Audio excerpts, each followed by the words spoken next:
What's up guys, Action here, and today we're going to review the MSI GeForce RTX 4060 Ti Gaming X Trio 8G, which was meant to deliver high frame rates and excellent efficiency for 1080p gaming. So here's a quick glimpse on what's inside the box itong Gaming X Trio variant. There's a quick start guide, GPU anti-sag or support bracket, and of course the graphics card itself. Now, you might be wondering ano meron dito sa bagong RTX 4060 Ti. So for starters, it features the new Ada Lovelace architecture ni Nvidia, along with its 3rd generation RT cores and 4th generation Tensor cores. Meron din itong memory subsystem that features 32MB of L2 cache, 8GB of GDDR6 memory with 128-bit memory bus, 4,352 CUDA cores units, as well as TDP rating of 160 watts. So technically, kahit 550 watt lang na power supply, pwedeng itong card na ito. Boost clock naman of the base RTX 4060 Ti is only up to 2,535 MHz. But the Gaming X Trio here is rated up to 2,670 MHz since it's factory overclocked by default. On our testing, actually umabot pa yung boost clock niya up to 2,760 MHz. I even manually overclock it and reach up to 2,910 MHz in boost and gain around 2 to 5 FPS in F122. Syempre, there's the new features then of architecture gaya ng AV1 encode, decode, and AI accelerated performance with DLSS 3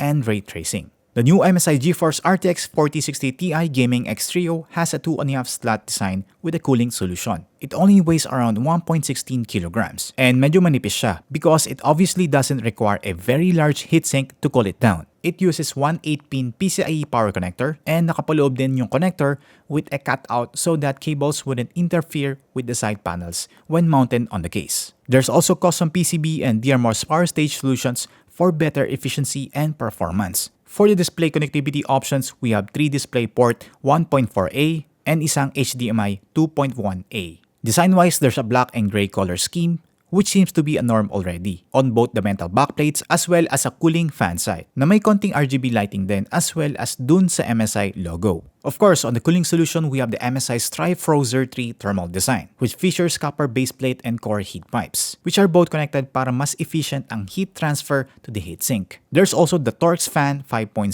which has fan blades linked by ring arcs along with fan cowl. All work together para ma-maintain ang high-pressure airflow, along with an airflow control technology, which guides the air exactly where it needs to be for maximum cooling as well as zero frozer technology, kung saan hihinto yung mga fans completely when temperatures are relatively low, eliminating all fan noise. Notice also the hole in the backplate which helps the airflow and heat dissipation from the heatsink. Now it's time for some benchmarks. Dito, we'll be focusing on 1080p performance, which is where this card is positioned, as well as 1440p din, so that we can have an idea on how this will compare from some of the cards we'll be comparing it against to gaya ng RTX 3060 Ti and RTX 3070. We'll be also testing DLSS 3 and DLSS 2 and ray tracing so that we'll have an idea then with these enhancements enabled. First is on 1080p. Dito, we can immediately see that our RTX 4060 Ti has a raw performance increase from the RTX 3060 Ti, mainly naglalaro from 15 to 25 FPS. Although on Spider-Man Remastered, there's a very minimal lang. Against the 3070 naman, obviously the RTX 3070 is still a higher tier card. So that explains kung bakit ahead ito against our RTX 4060 Ti. In 1440p, it is also a same story, around 15 to 25 FPS then on most games. Although medyo weird lang itong result ko sa CSGO since it showed na mas mataas yung performance niya sa RTX 3060 Ti instead of the RTX 4060 Ti, despite running the benchmark multiple times. Enable ray tracing and DLSS. We can see that the RTX 4060 Ti has an obvious increase from the RTX 3060 Ti. And then almost similar naman with the RTX 3070. DLSS 3 is only available with 40 series cards sa ngayon. So that explains the result na walang DLSS 3 with the other two cards. And for some synthetic benchmarks, so that we can see if there's anything significant beyond the gaming performance. The RTX 4060 Ti is almost on par with the RTX 3070. Although syempre ahead pa rin si RTX 3070, especially with 3D Mark X Spy and V-Ray. Although sa Blender GPU benchmarks, there's some na ahead si RTX 4060 Ti. There's a notable increase naman in scores from the last generation RTX 3060 Ti, particularly with Blender GPU benchmarks. Thermals. So when gaming, I only got an average of 48 degrees Celsius inside the case with side panel closed with a maximum naman of 60 degrees, all with room ambient temps of 28 degrees. So cooling is definitely excellent here, and in terms of fan noise, I can say this card is super quiet even while gaming.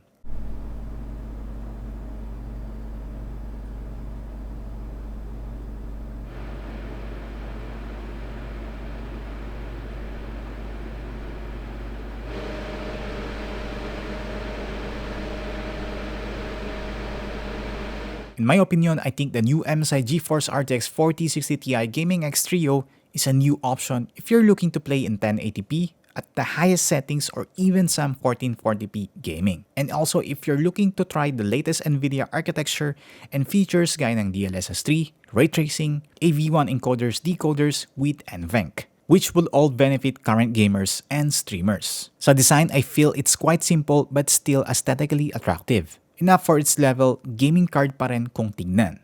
In terms of performance, I think if you're coming from let's say the RTX 3070, I think this card would be a side grade lang. And if you only want to try the latest features. Pero if you're coming from let's say RTX 3060 Ti and below, there's a difference in performance. And if you care about that, this would be a compelling upgrade na rin. Especially if you're coming from either the 10 or 20 series NVIDIA graphics cards. Finally, the MSI GeForce RTX 4060 Ti Gaming X Trio 8G is priced at the Philippines at...